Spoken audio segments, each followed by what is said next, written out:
개인적으로 제가 동양 도전 중에서 가장 좋아하는 책 한 권을 꼽으라면은 노자라고 하는 사람이 쓴 도덕경입니다. 경자가 붙어서 이거 종교서적 아니냐 이렇게 생각하시는 분들도 꼭 있을지 모르지만 읽어보면은 그냥 고대 중국인들의 인생관, 또 처세술, 자연관 이게 나타난 수박한 지혜서라고 생각하면 됩니다. 제가 이 책을 개인적으로 왜 좋아하냐면은 거기에 나오는 삶의 지침으로서 이른바 무의자연이라고 하는 가르침이 나와요. 무의자연. 무의로 시작할 때 무의, 딱 그걸 씁니다. 한자로는. 그렇지만 아무것도 일 안 하고 놀고 먹는다는 그런 뜻이 아니라 인위적인 억지스러움이 없는 그런 삶. 그걸 가르쳐 주는 거예요. 자연스러운 삶. 보편적인 이법에 발맞추어서 자연스럽고 조화롭게 사는 길이 인생이 추구해야 할 길이다. 이렇게 가르치고 있습니다. 내용을 소개해 보자면은 이런 내용이 있어요. 오늘날 각박한 한국 사회, 또 물질 문명을 염두에 두시고 한번 생각을 한번 해보실 수 있길 바랍니다. 천하에 하지 말라는 일과 꺼리끼는 것이 많을수록 백성이 더욱 가난해지고, 백성이 이롭고 편리한 도구를 많이 가질수록 국가는 점점 혼란해진다. 백성이 기술과 기교를 많이 가질수록 기괴한 것들이 점점 늘어난다.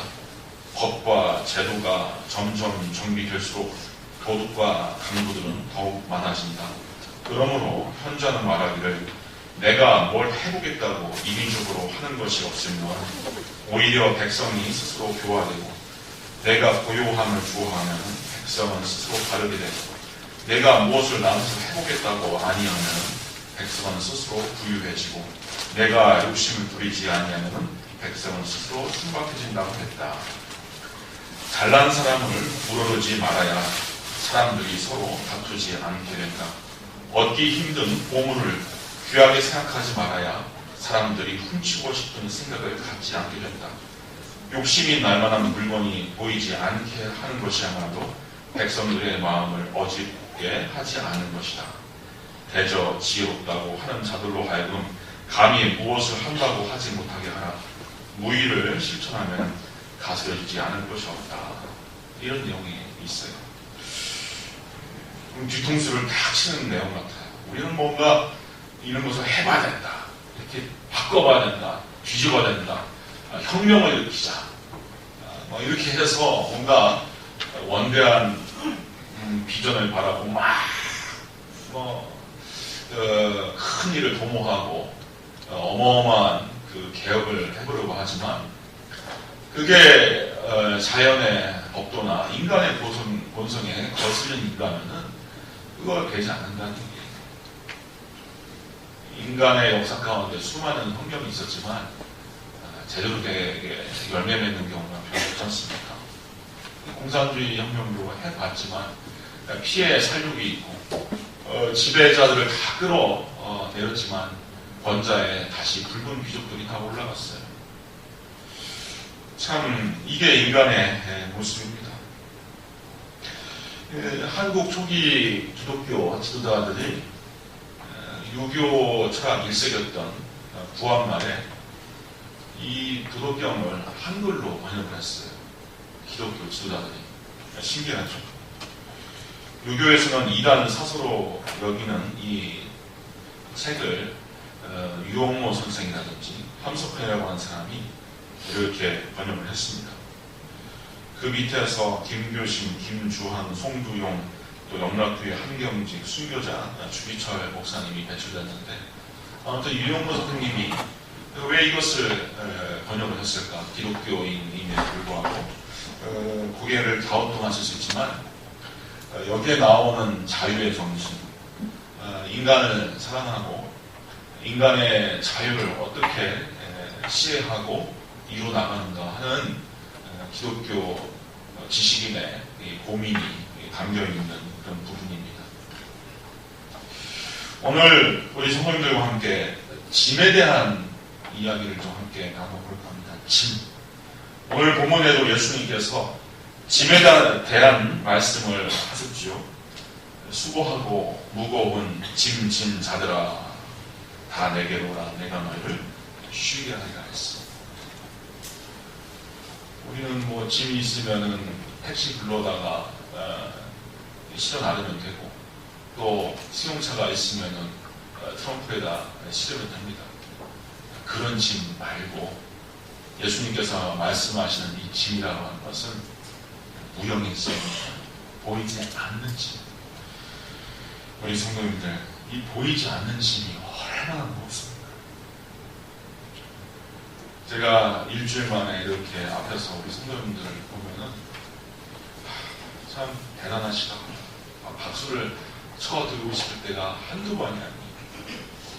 이 어려운 교육 현장과 또 지방 사학의 이 강단에서 어떻게 하루를 또 일주일을 견디셔서 여기까지 나오실 수 있었을까, 그런 생각을 자주 하게 됩니다.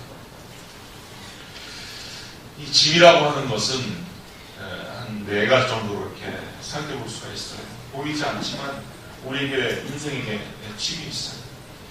첫째는 죄의 짐입니다. 죄. 우리 크리스찬들은 이 죄를요 무겁고 무섭게 여길 줄 알아야 합니다. 죄. 하나님과 우리 사이에 이 죄가 가로막혀 있으면 될 일도 안 됩니다. 될 일도 안 됩니다. 또 죄가 이렇게 치워지면은요 안 될 일도 됩니다. 안 될 일도 돼요. 저는 개인적으로 어려움과 큰 환난에 봉착하면은 하나님에게 이거 문제 해결해 달라고 떼쓰기보다는 이 회개를 좀 해봅니다. 회개. 내가 무슨 죄가 있는가? 하나님과 우리 나 사이에 무슨 죄가 있는가? 회개를 깊이 하면은 하나님께서 역사를 하셨는지 아니면 자연적으로 일이 풀리는지 응답이 돼요. 그건 제 얘기가 아니라 이사야 59장 1절에 보면은 이런 말씀이 있어요. 여호와의 손이 짧아 구원하지 못하심도 아니요 귀가 둔하여 듣지 못하심도 아니라 오직 너희 죄악이 너희와 너희 하나님 사이를 갈라놓았고 너희 죄가 그의 얼굴을 가려서 너희에게서 듣지 않으시게 하리라 했습니다. 성도님들이 이렇게 일주일의 삶을 살다가 교회에 오시면은 머리를 숙이고서 하나님께 감사기도 하고 또 은혜를 베푸신 것에 대해서 찬미의 기도를 올려야 함과 함께 꼭 잊지 말아야 할 것이 사주의 기도예요. 사주. 하나님, 내가 부부싸움을 했습니다. 용서해 주옵소서. 내가 다른 사람들을 아주 시기하고 또 멸시하고 이웃에 대해서 나쁜 마음, 나쁜 동기 품었습니다. 이거 용서해 주옵소서 등등 이런 죄에 대하여서 회개의 기도가 반드시 있어요. 예수님께서 그래서 성전에 나와 하나님께 제물을 드리려다가 형제에게 원망 들을 만한 일이 있거든. 그 제물 드리지 말고 형제와 화해한 후에 그 예물을 드려라. 이렇게 예수님께서 말씀하셨거든요. 우리가 드려지는 이 예배에 우리의 죄에 가로막힘이 있으면은 예배가 안 드려진다는 겁니다. 그래서 우리 성도님들이 예배에 앞서서 꼭 회개기도가 있어야 합니다. 회개기도 있어야 합니다. 이 죄를 근본적으로 누가 해결했습니까? 저와 우리 성도님들의 구주가 되시는 예수께서 해결해 주셨어요. 부분적으로 윤리적인 죄는 내가 잘못했습니다. 다시는 안 하겠습니다. 고백할 수 있어도 우리 인간의 그 동기에, 우리 인간의 이 심령의 근저에 깔려있는 이 원죄의 문제, 불순종과 내 자신을 지켜 세우고 내 인생을 내가 관장하려고 하는 이런 동기, 내가 하나님이 되려고 하는 이 동기, 이러한 본원적인 죄에 대해서는 우리가 어떻게 할 수가 없어요. 하나님 앞에서 어떤 인생이든 다 죄인입니다. 다 죄인이에요. 어떤 분들은 꼭 나는 이렇게 죄 안 지고 살았는데요. 제가 먼저 섬겼던 교회에서 이 청년 하나를 데리고서 이렇게 세례문답을 해서 이 죄에 대한 얘기를 하는데 자기는 죄 안 지고 살았대요. 이 젊은 처자인데 아주 이쁘고 아주 그냥 가련하게 생긴 이 처녀인데 목사님 저는 죄 안 지고 살았는데 이러더라고요. 윤리적인 실정법상에 이 저촉이 없으면 나 죄 안 지고 살았다라고 얘기할 수 있겠죠. 근데 이 죄에 대한 성경이 말씀하시는 죄는요, 근본적으로 하나님을 떠난 것이 죄예요. 물고기가 물에서 살아야 되는데 물 밖으로 나오는 것. 나무가 흙에 대지에 뿌리를 두고 살아야 되는데 이 대지를 떠나는 것. 이게 죄예요. 이 죄의 문제를 해결하기 위해서 우리 예수께서 십자가에 못 박히시고 그가 우리의 죄짐을 대신 지고 우리가 죽어야 할 형벌의 자리, 지옥의 자리에서 예수님께서 죽으신 거예요. 두 번째 어떤 짐이 있냐면은 실존적인 짐이 있어요. 실존이라고 하는 것은 인간의 유한성과 한계의 상황 가운데서 세계를 살기 때문에 우리가 얻는 환경을 실존이라고 해요. 가령 누구나가 내가 원치 않는 삶의 자리에 우리가 던져졌어요. 어떤 분들은 부유한 집에 태어났다고 해서 안심을 할 수 있어도 내가 원치 않는 삶의 자리에 일방적으로 던져졌어요. 그리고 내가 맞닥뜨리기 싫지만 여러 가지의 환란과 질병과 어떤 유한적인 한계, 삶의 문제, 환란 이런 것을 경험할 수밖에 없고 저나 우리 성도님들 사이에 어떤 누구도 예외 없이 죽음을 당면할 수밖에 없어요. 죽음에 대한 마지막 관문을 갈 수밖에 없어요. 이게 인간이에요. 짐승은 이러한 삶에 대해서 번민이나 두려움이나 허무감을 갖지 않는데 인간만 유독 인간의 유한성과 한계의 상황과 죽음을 앞두고서 어마어마한 번민과 고통을 느끼면서 살 수밖에 없어요. 독특한 삶의 자리를 갖고 있는 게 인간의 본질이에요.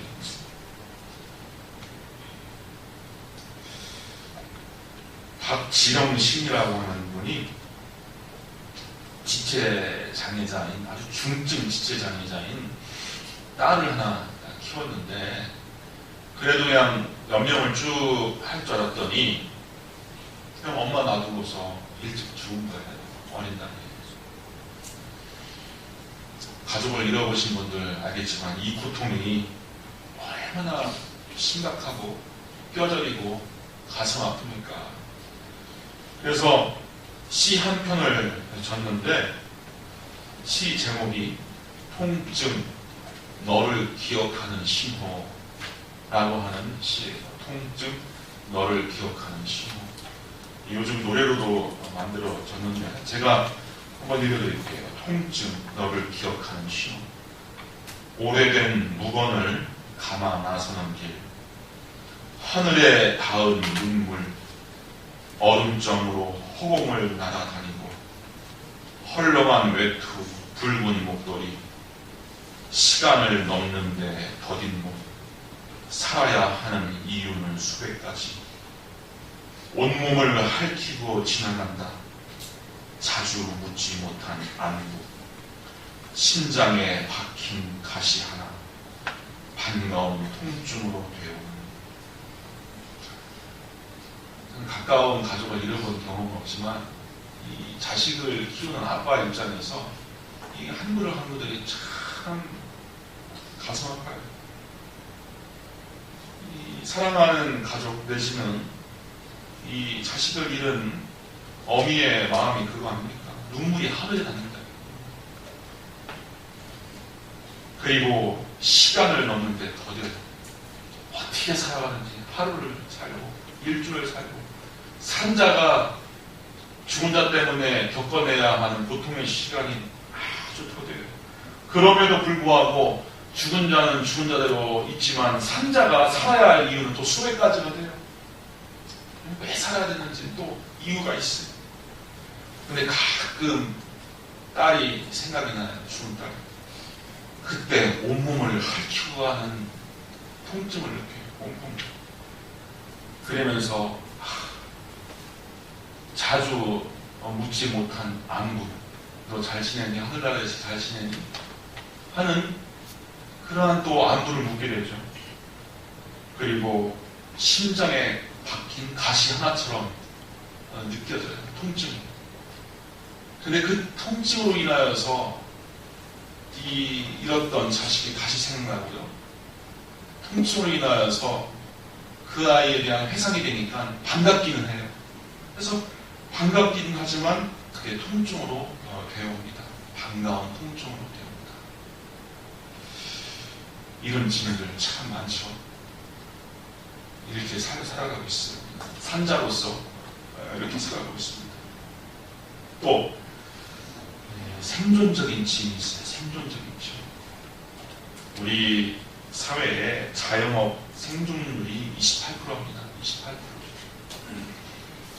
5년 내에 한 3개 정도 점포가 문을 닫는다고 해요. 우리 가장들, 돈 벌어 와서 처자식 혹은 가정 부양하는 분들 얼마나 바쁩니까? 얼마나 또 짐승처럼 일을 해야 돼요. 그렇잖아요. 부양의 책임이 이게 얼마나 무겁습니까? 친한 친구 하나가 대기업 부장으로 승진했는데, 대기업이라고 하면 우리나라 우주 최고의 기업입니다. 근데 좀 못 사는 집안에 태어나서 혈혈 단신으로 좀 이렇게 좀 승진하고 이렇게 이신양명하는 케이스예요. 그러니까 뭐 부모가 애초에 이렇게 수도권에 서울 한가운데 이렇게 강남이나 이런데 아파트를 사주지 못하고 저기 수원 넘어서 동탄에다가 혼자 집 한 채를 마련하고서 이제 광화문이나 이런 데로 이제 출퇴근을 하는데 새벽에 일어나는데 새벽에 언젠가 저랑 밥을 먹으면서 그런 얘기를 하더라고요. 밥 먹어서 겨울에 새벽에 일어나면서 자식들, 처자식들 다 자고 있는데 혼자 일어나서 밥 차려 먹고 나올 때 정말 스스로 얼마나 외롭고 고단한지 모른다. 이런 얘기를 하더라고요. 지금 잘 나가서 빚도 많이 갚고 잘 나가는 줄 알지만 그래요. 이게 우리 현대인들의 초상이에요. 현대인들의 스스로의 모습을 보면 다 이렇습니다. 옛날에는 안 됐나? 옛날에도 마찬가지였어요. 이 유대인의 탈무드를 보면은 남자의 인생을 7가지로 이렇게 묘사를 하는데 동물로 묘사를 합니다. 한 살 때는 임금님이래, 임금님. 모두 왕을 모시고 모두 왕을 모시듯 달래고 어르고 귀를 마친대요. 왕이죠. 이제 걷고 뛰어놀 때가 되면은 돼지가 된대요, 돼지. 흙탕 속에 들어온 줄 모르고 뛰어다닌다는 거죠. 10살쯤 되면은 양이랍니다. 막 웃고 떠들고 막 천방지축으로 뛰어다닌대요. 18살이 되면은 이제 말한다, 말. 크게 자라서 이제 자기의 힘을 남에게 과시하면서 우쭐대면서 사는 거죠. 근데 재미있는 게 결혼하면 당나귀죠. 당나귀. 가정이라고 하는 무거운 짐을 지고 터벅터벅 걸어가지 않으면 안 된대요. 또 중년은 개래요, 개. 가족을 먹여 살리기 위하여서 이 사람 저 사람들의 호의를 구걸하지 않으면 안 된다. 이게 우리의 삶의 모습입니다. 근데 또 다른 짐이 있으니 요건 좀 우리가 어떻게 해볼 수 있는 짐이 아닌가 싶어요. 욕심의 짐이에요. 욕심의 짐. 이게 생존의 짐과 함께 이렇게 결합이 되어서 우리 하루를, 우리 일상을 늘 억누르고 있는지도 모릅니다. 주님은 이 생존의 짐과 이 욕심의 짐에 대해서 자유할 것을 명하셨어요. 마태복음 6장 31절 이하에 보면 염려하여 이르기를 무엇을 먹을까, 무엇을 마실까, 무엇을 입을까 하지 말라. 이는 다 이방인들이 구하는 것이라. 너희 하늘 아버지께서 이 모든 것이 너희에게 있어야 할 줄을 아시는가 하면서 공중의 새를 보라, 또 들에 핀 백합화를 보라 하시면서 천부 하나님 아버지께서 다 먹이고 기르시지 아니하는가, 우리에게 그렇게 교훈하시는 겁니다. 부지불식간에 우리의 삶을 힘겹게 만들고 영 부자연스러운 자아를 강요하는 이 욕심의 이 세월들, 또 환경들을 잘 아시는 우리 예수님, 이 예수님의 위로와 격려의 말씀을 들으실 수 있기를 바랍니다. 첫째로 우리는 욕심을 부리면서 살 필요가 없어요. 지나친 욕심에 억지스러운 활동은 반드시 정도, 다른 길을 떠나게 만듭니다. 아담과 하와가 살았던 그 낙원에 부족한 것이 있었습니까? 없었습니다. 하지만 욕심을 가지니까 낙원에서 추방되는 겁니다. 금단의 열매를 따먹고 낙원에서 추방되는 겁니다. 세상 만사가 다 이렇게 어그러지고 시끄러워진 것은 이 무의한 욕심들 때문에 그렇습니다. 그래서 야고보서에 보면은 욕심이 잉태한즉 죄를 낳고 죄가 장성한즉 사망을 낳느니라 했어요. 그래서 지혜로운 성도님이라면은 자기의 적정선과 분수를 압니다. 다윗이 지은 시편에 이런 놀라운 구절이 있어요. 시편 131편 1절에 보면은 여호와여, 내 마음이 교만치 아니하고 내 눈이 높지 아니하오며 내가 큰 일과 미치 못할 기이한 일을 힘쓰지 아니하나이다 했어요. 하반절이 중요합니다. 내 눈이 높지 아니하오며 내가 큰 일과 미치 못할 기이한 일을 힘쓰지 않는다.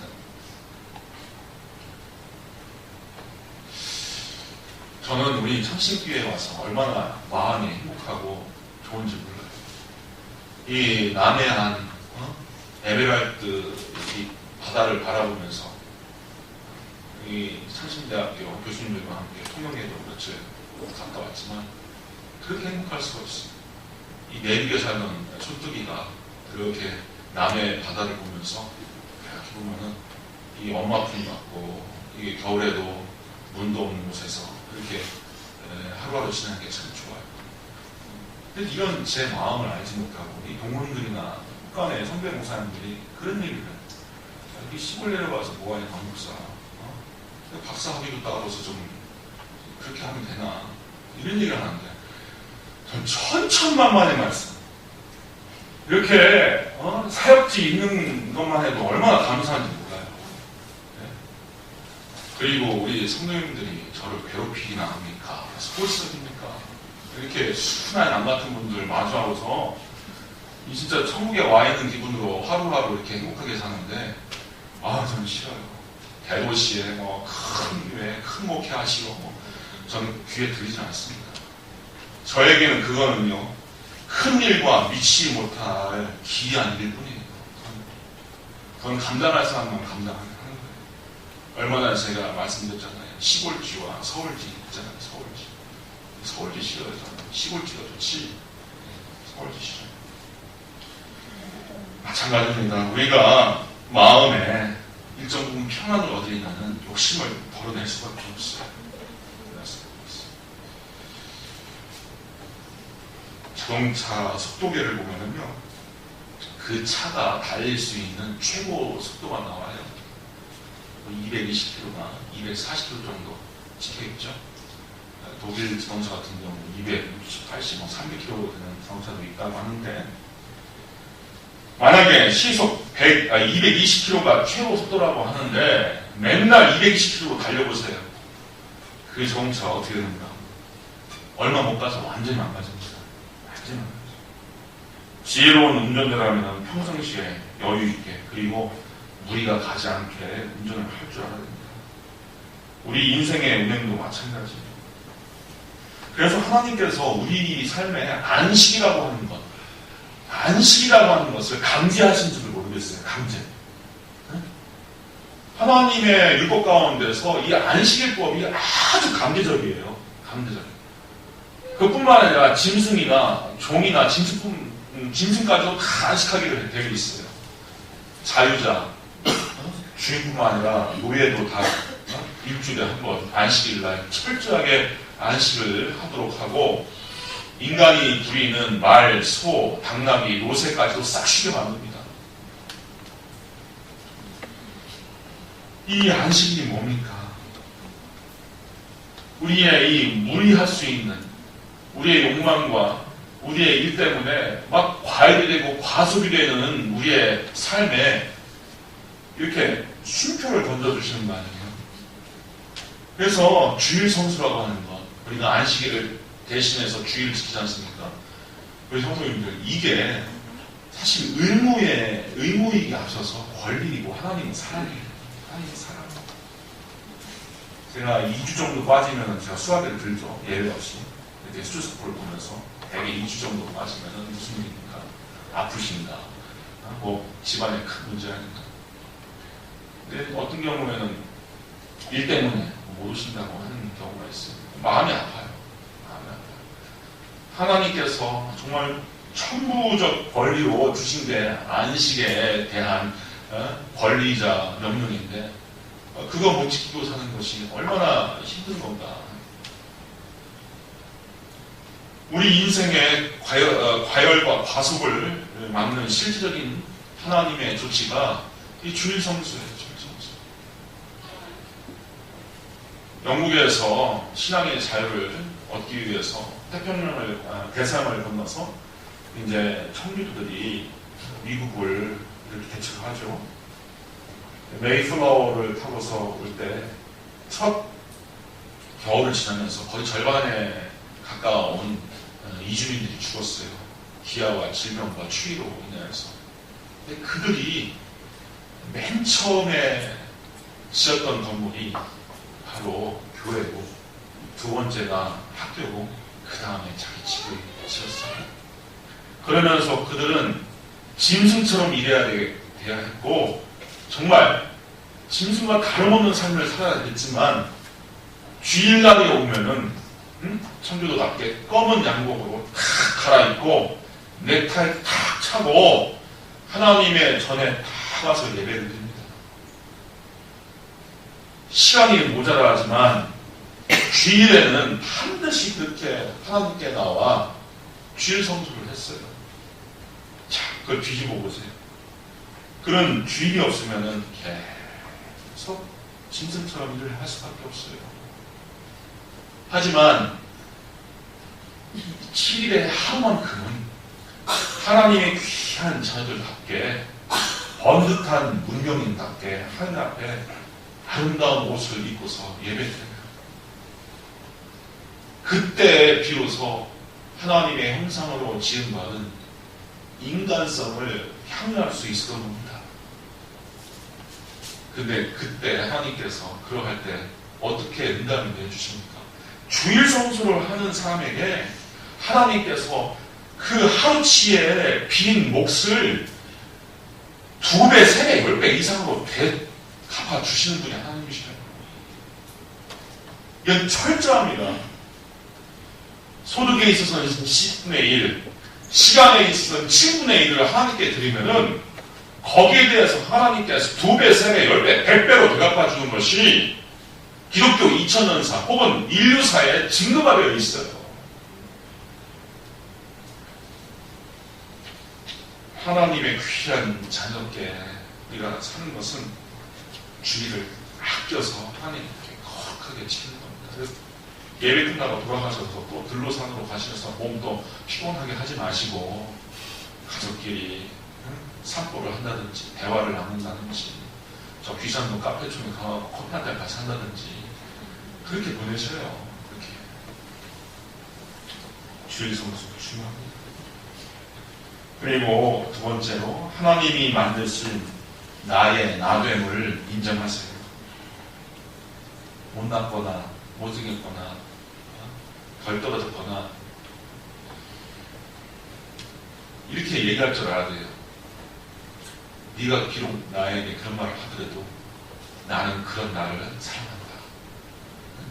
나는 그런 나를 사랑한다. 이게 딱 되어 있어야 됩니다. 왜냐?